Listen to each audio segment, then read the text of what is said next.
Адам еңбегімен көрікті, еңбек адамның қоғамда орны ерекше, абырой биік. Сондықтан кез келген кісіге абырой еңбекпен, маңдай термен келеді. Әр саланың өз қиындығы, машақаты бар. Оны еңбегін сіңірген адам ғана түсінеді. Сондай жанның бірі Шымкент қаласы бойынша экономикалық тергеп-тексеру департаментінде қызмет атқарады.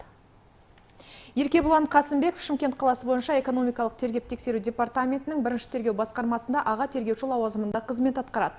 Еңбек жолын 2022 жылы тергеуші лауазымынан бастады. Аз уақыт ішінде еңбекқорлығы мен біліктілігімен көзге түсіп үлгерген жас маман 2022 жылдың 3-ші тоқсанында 6 қылмыстық істі толығымен аяқтап сотқа жолдаған. Бұл қылмыстық істердің барлығы бойынша соттың үкімдері шығып, заңды күшіне енген.